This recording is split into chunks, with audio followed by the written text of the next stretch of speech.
Stephen Baldwin is getting candid about his exit from Hollywood. During an interview with People magazine published August 2nd, the 60-year-old explains how his Christian faith played a large role in his departure from mainstream media. In 1995, Stephen Baldwin was right on the edge of absolute superstardom.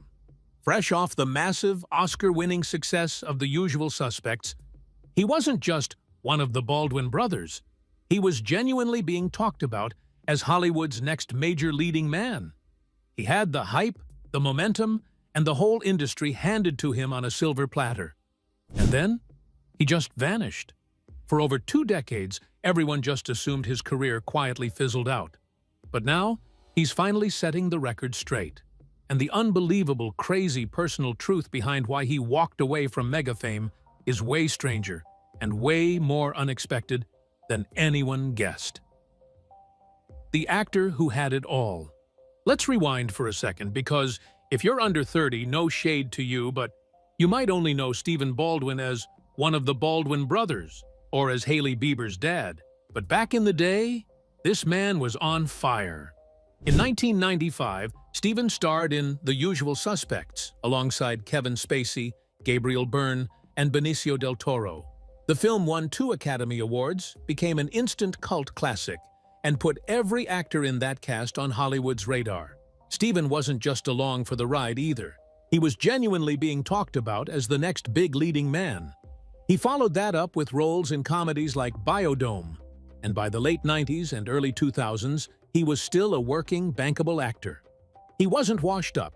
He wasn't struggling to get cast. If anything, he was standing at the exact fork in the road every young star dreams about. The fork where you either become a household name forever, or you fade into, hey, wasn't that guy in that one movie territory? And according to Stephen himself, he knew exactly which road he was on. He said flat out that he believes he could have pushed himself toward becoming one of the biggest stars in the world. Not maybe, not who knows. He's confident enough about it now, 60 years old and decades removed from it, to say it plainly on the record. That's actually what makes this whole story so interesting. Most whatever happened to stories involves someone whose career quietly died because the offers dried up, or because they got typecast, or because a scandal made them radioactive. That's not what happened here. Stephen wasn't pushed out of the industry. Nobody blacklisted him. There was no viral controversy, no arrest, no falling out with a studio that torched his reputation. He had the exact opposite problem. He had momentum, and he chose to walk away from it anyway. So the question everyone's been asking for 25 years is simple. If he had that kind of momentum, why did he just stop? I didn't want it to be Tom Cruise. Okay, this is where it gets juicy, because Stephen Baldwin didn't tiptoe around the answer. In a new interview with People magazine, published August 2nd, 2026, he laid it all out. And honestly, the way he said it is chef's kiss levels of blunt. He explained that becoming a megastar simply wasn't who he was, telling people he never wanted to live the Tom Cruise life of having to make massive box office numbers on every single film. Then he added the line that's now getting quoted everywhere, that he'd rather be, in his words, a regular guy from his hometown of Massapequa, New York, than live under that kind of pressure. Let that sink in for a second. This is a man who had a real, legitimate shot at the A-list. Tom Cruise-level fame. Private jets, paparazzi camped outside his house, every script in Hollywood landing on his desk first. And he looked at that entire lifestyle and said, yeah, that's not for me. For most people in this industry, that kind of opportunity is the whole dream. Turning it down on purpose? That's almost unheard of. Think about how many actors spend their entire careers chasing exactly the kind of stardom Stephen is describing here. The box office numbers, the franchise deals, the level of fame where you can't walk into a grocery store without being mobbed. That's the finish line most people in Hollywood are sprinting toward their entire lives. And Stephen looked at that finish line, standing right at the start of the race with a real shot at winning, and just walked off the track. There's also something almost refreshing about how unbothered he seems about it, even now. He's not framing this as some big regret or a what could have been moment. He's not bitter about the roles he didn't take or the franchises he wasn't part of. If anything, the way he talks about it sounds more like relief than remorse. So what could possibly be powerful enough to make someone walk away from guaranteed superstardom? Turns out, the answer wasn't about fame at all. It was about faith. The housekeeper's prophecy. Here's the part of this story that sounds almost too wild to be true, except Stephen has told it himself, on the record, more than once. According to Stephen, after the birth of his first daughter, Alea, something strange happened involving the family's housekeeper, a woman named Augusta. Stephen recalled that his wife, Kenya, came to him and told him Augusta had said something unexpected. That she believed the real reason she was working for their family wasn't just to help around the house. Augusta reportedly said she felt God had spoken to her, and that, in the future, Stephen and Kenya would become born-again Christians and would go on to build their own ministry. Stephen has admitted that his first reaction was basically disbelief. He said he thought the whole idea sounded, in his own words, completely absurd at the time. Picture it. You're a rising Hollywood actor with movies lined up, and your housekeeper is telling you she had a vision that you're going to trade the film industry for religious ministry. Most people would laugh that off and never think about it again. But Stephen didn't forget it. And not long after, life started nudging him in exactly that direction. Whether you believe in prophecies, housekeepers with divine messages, or any of it, there's no denying the timeline is a little eerie. A random prediction gets made, everybody brushes it off as absurd, and then a few years later, it actually happens almost exactly the way it was described. That's the kind of detail that sounds like it belongs in a movie script, not a real interview about a real actor's real life. It's worth pointing out, too, this wasn't some quick, one-time mention Stephen brought up once and never again. He's told this story on more than one occasion, in detail, with the same core facts every time. The housekeeper's name, the timing around his daughter's birth, his own skepticism in the moment. That kind of consistency is usually a good sign that someone genuinely believes what they're saying, even if you personally find the whole thing hard to swallow. So, was this really some kind of divine prediction coming true? Or did Stephen simply latch on to the idea after the fact, because it lined up with choices he was already leaning toward making? Either way, what happened next changed the entire trajectory of his career. The skateboard that changed everything. So here's how it actually played out. Stephen has said that he and Kenya did become born-again Christians in the early 2000s, and shortly after, he found himself at an evangelical festival. That's where he says he felt what he describes as a calling, specifically toward youth outreach built around skateboarding culture. Out of that calling came a Christian skateboarding film called Live in It, and according to Stephen, the response was way bigger than anyone expected. He said that within the first 6 months, they had already distributed 10,000 copies of the project. Not long after that, one of the larger churches reached out asking what it would cost to bring the actual skaters featured in the video to perform a live event at their church. That single request basically launched an entirely new chapter of Stephen's life. He shifted from being a working Hollywood actor to running faith-based skate ministry tours. By his own account, that evangelistic work eventually took him to roughly 125 churches over a 4-year stretch. He's described the pull toward this new path using some pretty intense language, too, saying that Jesus and the Holy Spirit genuinely fascinated him during this period of his life. Think about that shift for a second. 1 year, you're doing press for a hit crime thriller with Kevin Spacey. A few years later, you're touring church basketball gyms and youth group events talking about faith, with a group of Christian skateboarders as your opening act. That is about as far from the traditional Hollywood career path as it gets, and honestly, most publicists would have had a full-blown panic attack watching a client make that pivot in real time. But here's the thing. Stephen wasn't just dabbling. Touring 125 churches over 4 years is not a hobby.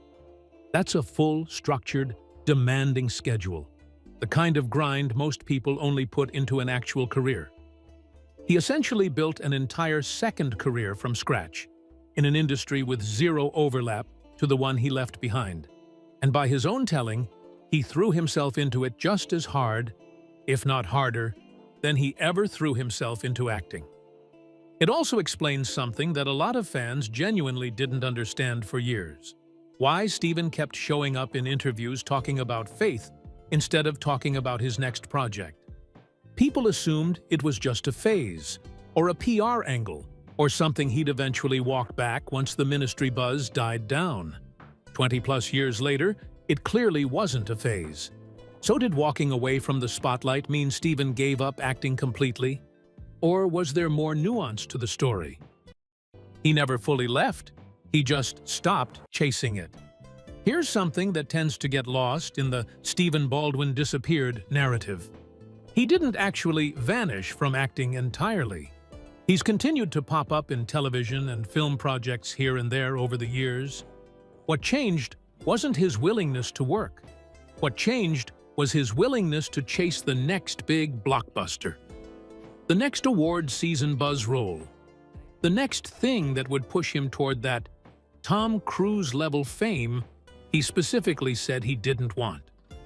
By his own account, Steven has said he's appeared in around 100 movies across his career, which honestly is a pretty wild number for someone the internet loves to describe as having vanished. He's made peace with the fact that most of that later work happened outside the mainstream spotlight, and by his telling, he doesn't regret a second of it. He's also been open about how his priorities reshuffled once his family grew. Steven and Kenya share 2 daughters, Aliyah Baldwin Arano, now 33, and Hailey Baldwin Bieber, now 29, who of course became a massive celebrity in her own right after marrying Justin Bieber.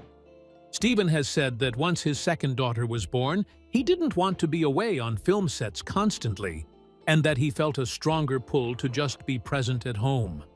There's a version of this story where Steven becomes bitter about it, where he watches his old Usual Suspects co-stars keep climbing and quietly resents the path he didn't take. But that's not the energy he brings to any of these interviews. He talks about his decision with the kind of calm confidence you only get from someone who's had 20-plus years to sit with a choice and still feels good about it. And it's not like the industry forgot about him either.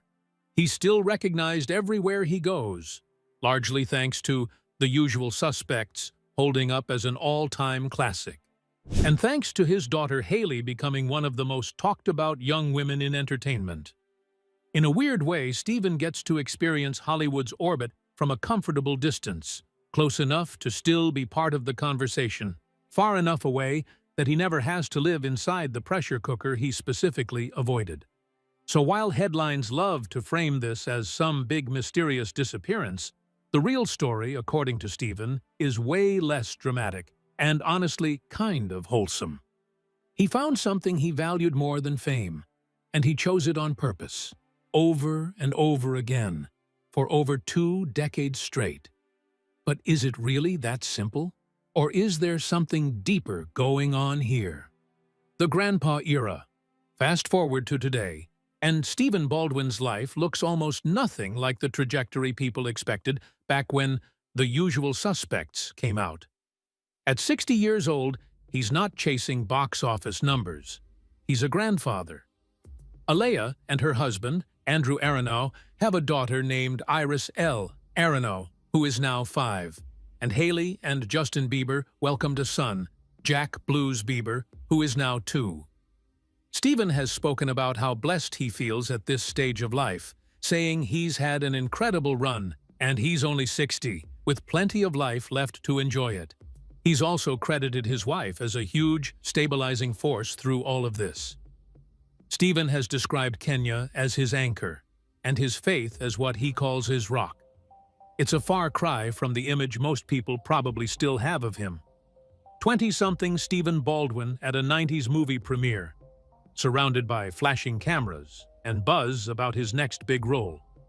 These days, his public presence leans heavily into faith-based projects, family life, and staying connected to the ministry work that started with that one skateboarding video decades ago.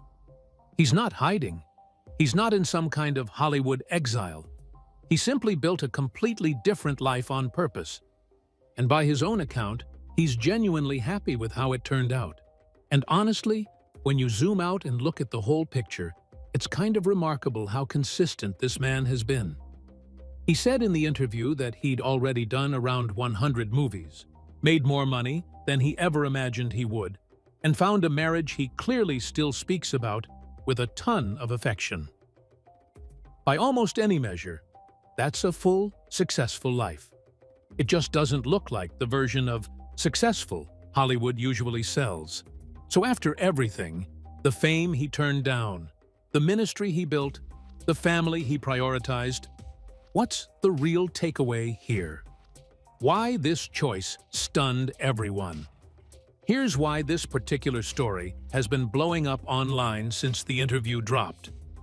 We're used to hearing about celebrities who found God after hitting rock bottom, after an addiction scare, a public breakdown, a career flameout that left them with nothing else to hold on to. That's the typical redemption arc we've all seen 100 times over. And there's nothing wrong with that. However, Stephen's story totally flips that script. He wasn't broken. He wasn't blacklisted. He wasn't desperately trying to rebuild his image. He was winning. The doors were opening. The phone was ringing. He had the talent, the family name, the industry connections, and the kind of resume that usually leads straight into the A-list. By every worldly measure, he was exactly where thousands of aspiring actors dream of being. And then, he chose a different path. Not because he had nothing left to lose, but because he believed he'd found something worth more than everything Hollywood could offer. That's what makes this story so unusual. It's easy to understand someone changing their life after losing everything. It's much harder to understand someone willingly walking away while they're still holding all the winning cards. Hollywood sells the idea that if you can reach the top, you'll finally have everything you've ever wanted. Stephen Baldwin reached out, touched that Hollywood dream, and let it go. Whether you agree with his beliefs or not, that's a decision that demands attention. It forces us to ask a question we rarely stop to consider. What if the thing everyone is chasing isn't actually the thing that brings lasting peace? Maybe that's why this story resonates so deeply. It isn't really about Hollywood. It's about priorities. It's about having the courage to choose purpose over popularity, conviction over comfort, and peace over prestige, even when the rest of the world thinks you've lost your mind. Very few people ever get the chance to walk away from the life everyone envies. Even fewer actually do it. From the housekeeper's prediction to distributing thousands of copies of Live in It and speaking at more than 125 churches, his actions show a deliberate, lasting commitment. In an industry obsessed with fame, Stephen chose faith, family, and purpose over an even bigger spotlight. At the end of the day, Stephen Baldwin's story isn't really a tragedy or a mystery. It's a guy who had the golden ticket to superstardom and decided on purpose that it wasn't the life he wanted. Whether you agree with his choices or not, you've got to admit, walking away from that level of fame on principle takes guts, especially when nobody was forcing his hand. And maybe that's the real twist here. We spent decades assuming Stephen Baldwin's career just quietly died off, when really, he's the one who pulled the plug, on purpose, with a clear reason and zero regrets. If this deep dive gave you a whole new perspective on Stephen Baldwin, smash that like button. Drop a comment telling us what you think about his story. Would you have made the same choice he did? And subscribe so you don't miss our next Hollywood expose. See you in the next one.